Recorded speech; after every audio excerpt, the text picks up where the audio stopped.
تو سیدنا عثمان غنی رضی اللہ تعالیٰ عنہ کے بارے میں ان 10 صحابہ میں شمار ہے جن کے بارے میں حضور کے واضح اور صریح الفاظ ہیں. فرمایا ابو بکر فی الجنہ وعمر فی الجنہ وعثمان فی الجنہ. عبداللہ بن عمر فرماتے ہیں کہ ہم صحابہ یعنی جو چھوٹے صحابہ تھے، ہم جب بھی آپس کے اندر گفتگو کیا کرتے تھے، فضیلت دیا کرتے تھے صحابہ کو ایک دوسرے کے اوپر، کس کی فضیلت زیادہ ہے. فضیلت تو ہوتی ہے، اللہ نے انبیاء کے اندر فضائل قائم کیے. تلک الرسل فضلنا بعضهم على بعض، قرآن نے کہا کہ یہ انبیاء کی جماعت ہے، ہم نے بعض کو بعض پر فضیلت دی ہے کہ بعض سے افضل ہیں. ہم رسول اللہ صلی اللہ علیہ وسلم کو سید الانبیاء کہتے ہیں کہ آپ سارے نبیوں سے افضل ہیں.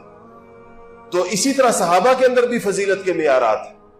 تو رسول اللہ صلی اللہ علیہ وسلم، اور یہ ترتیب وہی ہے جو ترتیب خلافت کی ترتیب ہے. رسول اللہ صلی اللہ علیہ وسلم کے بعد کائنات کے افضل ترین انسان سیدنا ابوبکر صدیق رضی اللہ تعالی عنہ ہے، اور ان کے بعد عمر فاروق رضی اللہ تعالی عنہ ہے، ان کے بعد عثمان غنی رضی اللہ تعالی عنہ ہے، اور اس کے بعد علی مرتضی شیر خدا رضی اللہ تعالی عنہ ہے.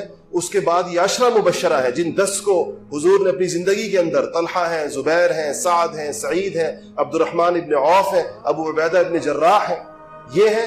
اس کے بعد بدری صحابہ ہیں، وہ 313 جو بدر کے اندر شہید ہوئے، یہ بدر میں شریک ہوئے.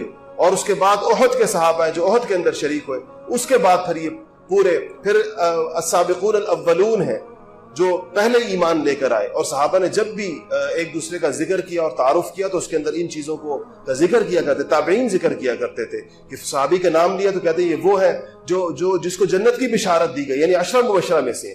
بعض اوقات کہا کہ کان بدری تھے، بدری ہونا بہت بڑا اعزاز سمجھا جاتا کہ بدر میں شریک رہے. اللہ جل شانہ ان حضرات کے نقش قدم کے اوپر چلنے کی توفیق نصیب